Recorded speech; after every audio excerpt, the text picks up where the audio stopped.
Hello and welcome back to another episode of Study Sessions. In today's episode, we are going to work through 12 essential quotations from Lord of the Flies. Now, these are quotations that can help you write about almost any major topic or theme in the text. Civilization, savagery, violence, power, fear, leadership, the beast, the conch, Piggy, Simon, Ralph, Jack, and Roger. The key thing to remember is that Lord of the Flies is not just a story about boys behaving very badly on an island. It is an allegorical novel. And what that means is that Golding uses the boys and the island setting to explore much bigger ideas about human nature itself. Golding is asking us as readers a disturbing question. What happens when the rules, laws, punishments, and expectations of civilization are removed? And his answer, as we know, is deeply pessimistic. Golding suggests that civilization is fragile, that violence exists inside all human beings, and that savagery doesn't come from the outside, it comes from within. Now, let's begin with quotation 1. This is Jack, who says in chapter 2, "We've got to have rules and obey them. After all, we're not savages." Now, this quotation comes early in the novel when the boys are trying to organize themselves after the plane crash. At this point, Jack still appears to support order and civilization. The verb got to suggests necessity. Jack is not just saying rules are useful, he's saying here that they are essential. And think about that verb obey. It's also important because it suggests discipline, structure, and control. At the beginning of the novel, the boys still carry the values of the adult, civilized world with them. They believe in meetings, rules, leadership, and consequences. But the most important phrase, I think, is "we're not savages." This is deeply ironic, certainly after having read the book. Jack says this as if savagery is something distant, something far away, something that belongs to other people. The pronoun we separates the boys from the idea of savagery itself. It suggests a degree of confidence, superiority, even arrogance. Jack assumes that because they are British schoolboys, they are naturally civilized. Golding uses this line to expose one of the novel's central ideas. Civilization is not permanent. It is not guaranteed. The boys, even Jack, may begin by saying that they are not savages, but the rest of the novel shows them becoming precisely that. Now, this quotation is really useful because it lets you write about irony, civilization, Jack, rules, and the boys' early and rather misguided innocence. Quotation number 2 from chapter 4, Roger stooped through to miss. Now, this quotation comes when Roger is throwing stones near the little uns. Crucially, though, he doesn't hit them. He's throwing stones to miss. The verb stooped is interesting because it suggests Roger lowering himself physically, but also, I think, morally. It's as if Golding is already giving us, at this early stage, an image of Roger descending, moving downwards into cruelty. Although he's not yet fully violent, the desire is clearly already there. The phrase through to miss is also key. Roger evidently wants to hurt Henry, wants to hit him with the stones, but something is stopping him. The violence is controlled or restrained. He aims near the other child, not at the child. And it's a moment that reveals that Roger's cruelty exists before the island fully collapses into savagery. Golding is not suggesting that the island somehow creates evil from nothing. Instead, the island removes the social rules that usually restrain it. And this quotation links beautifully to Roger's later violence against Piggy. So in chapter 4, Roger throws stones to miss. By chapter 11, he releases the rock that kills Piggy. And it's that development that shows the gradual erosion of moral restraint on the island.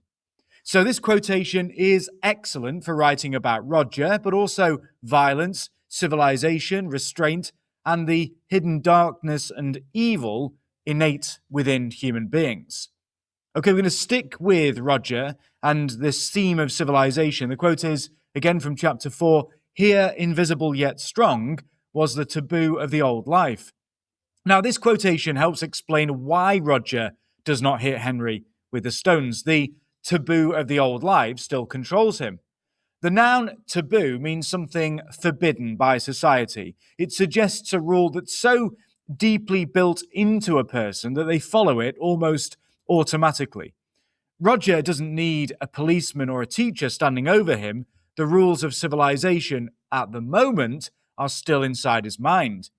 And that phrase, invisible yet strong, is also important because it shows how powerful civilization can be. It is not physically present on the island because, of course, there are no adults, there are no laws, there are no courts, there's no prisons. And yet the memory of civilization still affects Roger's behavior. However, the word old also matters. The old life suggests that civilization is already becoming part of the past. The boys are moving away from the world of schools, parents, and rules. The phrase hints then that this restraint, this indeed invisible restraint, will not last forever. So Golding's message here is powerful. Civilization is strong, but it's also invisible. It depends on belief, on habit, on shared values. And once those things weaken, the darker side of human nature, particularly in Roger, can emerge. And I think this quotation is one of the best in the whole novel for discussing civilization as a fragile force. We're sticking with chapter 4, but we're changing character, and we're thinking about Jack. Quote, "The mask was a thing on its own." Now, this quotation comes when Jack paints his face before hunting. It's one of the key turning points in his character development. Mask, the noun mask, immediately suggests concealment. Jack is hiding his ordinary identities, covering the face, a face that perhaps belongs to school, rules, and shame. The mask allows him then to become something else. The phrase, "a thing on its own," is deeply unsettling. Golding separates the mask from Jack, almost giving it a life of its own. And this personification makes it seem powerful and independent, as though the mask somehow possesses Jack rather than simply being worn by him. Thing is also significant. It's vague and it's definitely dehumanizing. Jack is becoming less like a schoolboy and more like an object, a creature, or a force of violence. We might even use the word beast.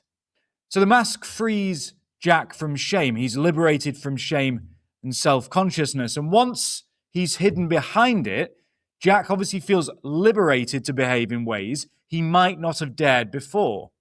And this then links to a major idea in Lord of the Flies. People can become more violent when they feel somehow anonymous. Think about people's behavior when they feel anonymous on the internet. When identity is hidden, it's much easier psychologically to feel like you can escape moral responsibility. Now, this is a quotation. The mask was a thing on its own. It's obviously essential for Jack specifically, but we can also link it to savagery, identity, violence, and even the breakdown of civilization. Okay, chapter 5, Simon, one of the most important quotes in the whole book. Maybe there is a beast, maybe it's only us. Simon says this during the boys' meeting about the beast. Most of the boys believe the beast is this external creature or monster. They imagine it as something outside of them, something that can be found and potentially hunted and killed. Simon is different. He begins to understand and indeed attempts to articulate the truth. Notice the repetition of maybe. Okay, it shows his hesitation. Simon struggles to express his insight because the truth is difficult, it's frightening, and it's almost impossible for the other boys to accept. The phrase "only us" is devastating. The word "only" strips away all of those boys' fantasies and excuses. Simon suggests that the beast is not a monster hiding in the jungle or emerging out of the sea at night. It is the darkness inside the boys themselves. This is Simon's moral and spiritual insight. He, Simon, is the character who most clearly understands Golding's central message. Evil is internal. The boys are afraid of the beast because they do not understand that they are partly afraid of themselves. Now, this quotation is vital, clearly, for writing about Simon, but it also directly links to the beast, fear, human nature, and William Golding's overall view of evil as expressed and explored in Lord of the Flies. Okay, halfway through. Quotation 6. This is from chapter 5. The world, that understandable and lawful world, was slipping away. It's a quotation that appears as Ralph senses the boys losing control. The meeting is failing, the rules are weakening, the group is becoming ever harder to manage. The phrase understandable and lawful world evidently connects directly to civilization. Understandable suggests clarity, reason, order, logic. It implies a world where things make sense. Lawful suggests rules, justice, structure. But Golding writes that this world was slipping away. The verb, I think, slipping is important because it suggests something gradual but also difficult to stop, like a slippery slope, something sliding downhill. Civilization doesn't disappear in one sudden moment. It slowly slides away. It loses its grip. The image also suggests helplessness. If something or someone is slipping away, you might try to hold on to it, but it continues to slide from your grasp.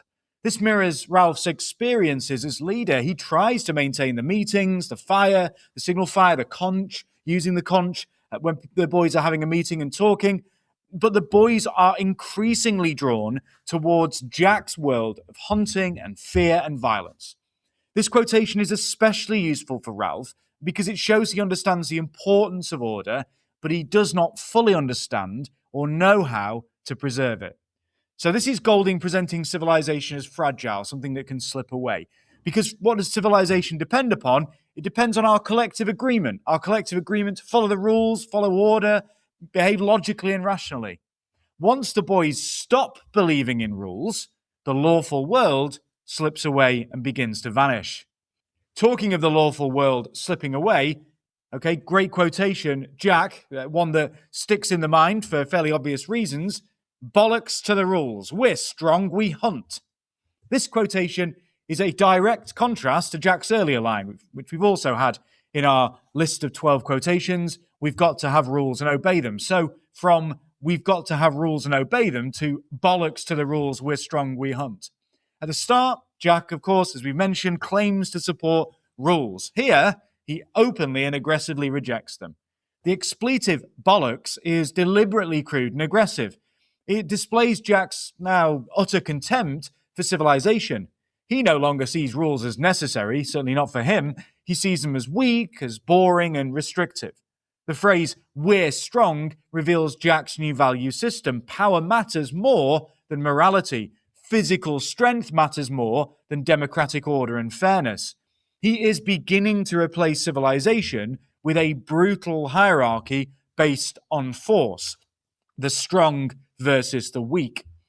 The phrase we hunt also matters. Hunting becomes Jack's alternative to the rules, if you will. It gives the boys excitement, it gives them a sense of purpose, gives them a sense of identity, but it also, crucially, normalizes, that is, makes more normal and acceptable. It also normalizes violence. The more they hunt animals, the easier it becomes for them to hunt people. This quotation is incredibly useful because it's showing us Jack's ideological shift, the shift in his ideas. He's moved from civilization to savagery, from rules to power, from rescue to hunting. Here, Golding is showing us, and obviously using Jack, to convey how quickly leadership can become tyrannical and authoritarian when it seeks to appeal to fear, to strength, and to violence. Okay, quotation 8 from chapter 7. The desire to squeeze and hurt was overmastering. Now, this quotation comes during the boys' reenactment of the pig hunt when Robert is used as the pretend pig. The game becomes dangerous. It becomes out of control as the boys are swept up by violent excitement. The noun desire is important here because it shows us, I think, that violence is not accidental. The boys desire, they have that urge, the desire to hurt. They want to hurt. Golding is presenting cruelty as something that emerges from within them, that they yearn for, that they desire for. The verbs squeeze and hurt are physical and disturbing. Squeeze obviously is suggestive of pressure, control, and I think the pleasure of domination. Hurt is simple and direct. Golding is not dressing up the violence, he's making it at once feel childish, physical, frightening, and perversely rather pleasurable. The adjective overmastering is suggesting that this desire to hurt is far stronger, overmastering, than reason. The boys are being controlled and overwhelmed by their own violent impulses. They're not calmly choosing rationally to behave savagely. They are overwhelmed by a desire rising up within them. This moment is crucial because Robert isn't actually a pig, he's a boy. The line between game and real hunt and real violence is beginning to break down. We should link this quotation to the later killing of Simon. So in chapter 7, the boys are acting out violence as a game. In chapter 8, we have the killing of the sow, the violently sexualized killing of the sow. And then in chapter 9, this game and the hunting becomes murder. So Golding's message is really bleak. Once violence becomes normalized, exciting, communal, and ritualistic, it becomes extremely difficult to control. Okay, last few quotations. Quotation 9. Okay, this is from chapter 8, the Lord of the Flies speaking. Fancy thinking the beast was something you could hunt and kill. Now, this quotation comes during Simon's encounter with the Lord of the Flies. Whether we read the moment as a hallucination or a kind of spiritual, mystical, symbolic vision, a moment of psychological truth, however we perceive this moment, it reveals the central idea of the novel. And yet, I think because it is so strange, a lot of students steer clear of it. The phrase fancy thinking is mocking. It makes the boys' beliefs seem foolish and childish. They think the beast is an external creature that can be hunted somehow like a pig. The phrase hunt and kill links directly to Jack's worldview, and indeed what he says, if there is a beast, we'll hunt it and kill it. Bollocks to the rules. Jack believes problems can be solved through violence. If there is a beast, he'll hunt it. If there is fear, he's going to turn that into aggression. But the Lord of the Flies exposes the truth. It's a truth, obviously, that Simon gestures towards earlier in the text. The beast is not external. It's not something outside them. It can't be killed because it is part of them. And this quotation, I think, connects directly to Simon's earlier insight. Let's make that explicit. Maybe it's only us. The Lord of the Flies confirms what Simon gestured towards and already suspected. The beast is the darkness of human nature itself. The fact that this truth is spoken by the severed pig's head is significant. The pig's head itself is a symbol of savagery, of decay, of corruption. It's surrounded by flies, which are obviously associated with death and rotting flesh, all very gruesome. Golding makes the truth about humanity grotesque and horrifying. Now, this quotation is essential for writing about the beast, Simon, evil, savagery, and Golding's allegorical message. We're now up to quotation 10, which is actually taken from chapter 9. And the quote is, "At once the crowd surged after it, screamed, struck, bit, tore." Now, this quotation comes during the killing of Simon, one of the most important moments in the text. Simon, remember, has crawled out of the forest to tell the boys the truth about the beast. It is, in fact, just a dead parachutist. But instead of listening to him, they mistake Simon. Ironically, they mistake Simon for the beast and kill him. Now, that noun crowd is really significant. Golding is not focusing on individual boys here. He doesn't list names. It's not Jack and Ralph and Piggy and so on. Okay, they become a collective mass, a crowd, a mob. And this matters because the boys lose that sense of personal, individual responsibility. They are no longer thinking as individuals. They are absorbed into group violence. Surged suggests a very sudden, powerful movement, a bit like a wave. It makes the boys seem uncontrollable, this kind of primitive natural force, as if violence itself has become a force of its own. And then we get that list of very violent verbs: screamed, struck, bit, tore, all very primitive and animalistic. Screamed suggests hysteria and almost like they've lost the ability to speak. They've lost language. Struck is about physical attack. Bit is very savage. It seems especially savage because the boys seem more like animals than humans. And tore suggests that animalistic total destruction.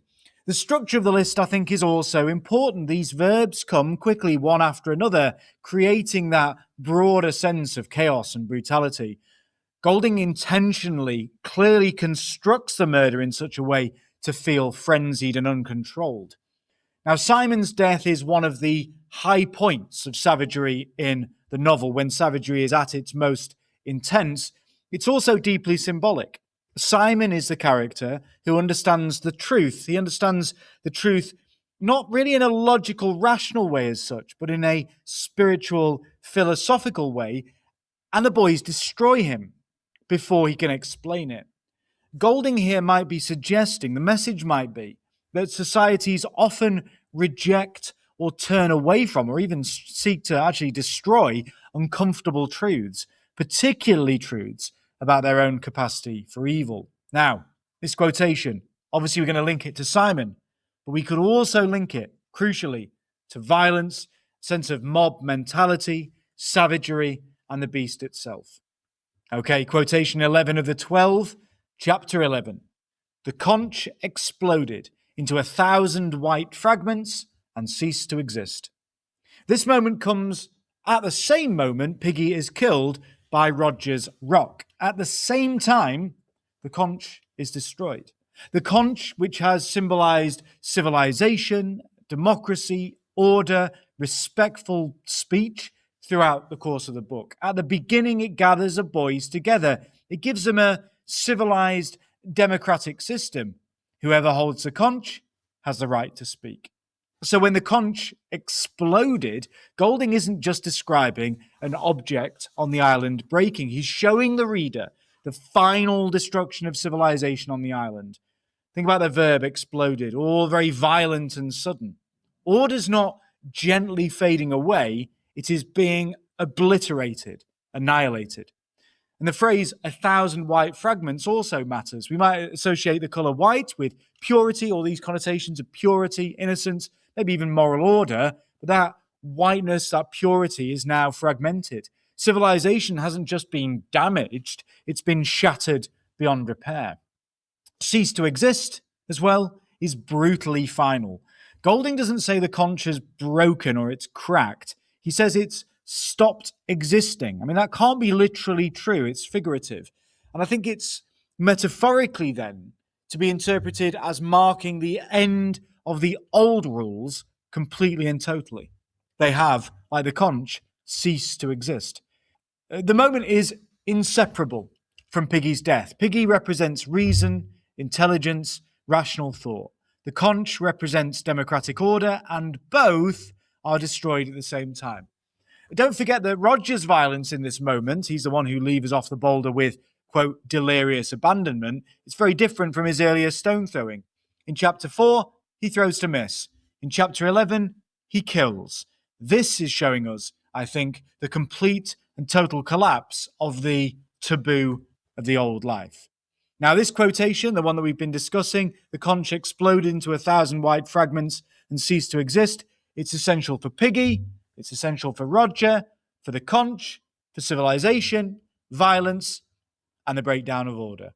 And no guesses for the 12th and final one. It's the most famous, I think, quotation in the whole book in many ways, which is from chapter 12, right at the end, the final few lines of the novel. Ralph wept for the end of innocence, the darkness of man's heart, and the fall through the air of a true, wise friend called Piggy. Okay, right at the end of the book now, the naval officer has arrived, and the boys, it seems, are rescued.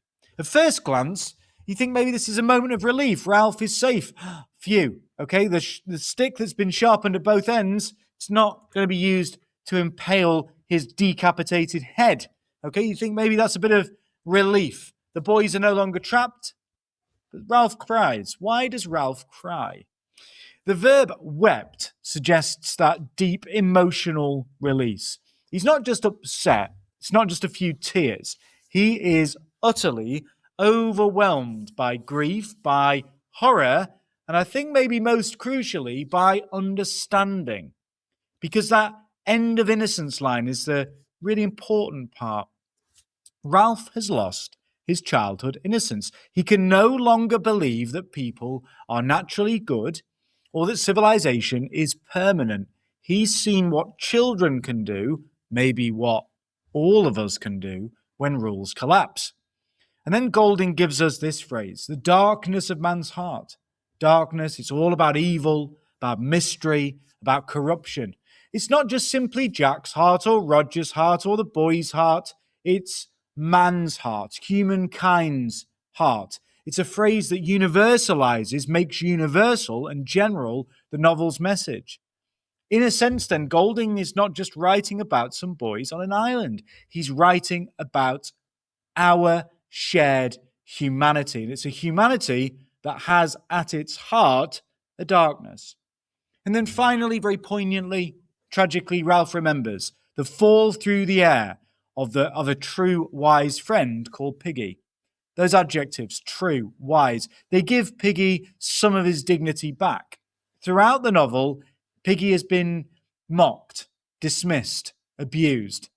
But at the end, Ralph recognizes his value. Piggy was loyal. Piggy was intelligent.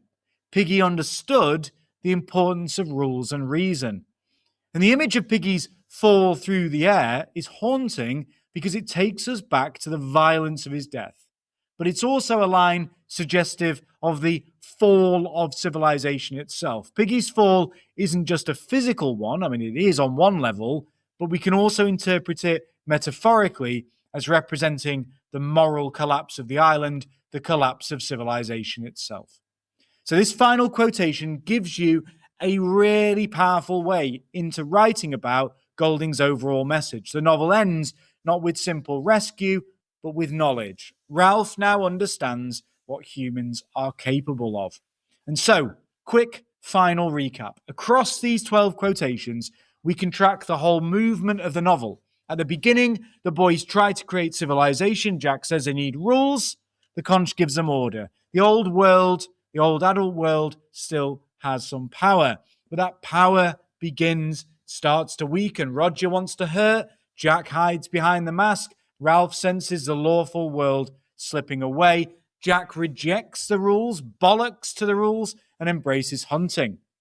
And then Golding takes us deeper into savagery. The boy's desire to hurt becomes overmastering. Simon discovers the beast is internal, not external, but when he tries to bring that truth to the boys, they kill him. By the end, Piggy and the conch are destroyed together. Reason, democracy, civilization, it's all over. It's collapsed. It's annihilated. Ralph is hunted like an animal, and when rescue finally comes, Ralph doesn't celebrate, he weeps.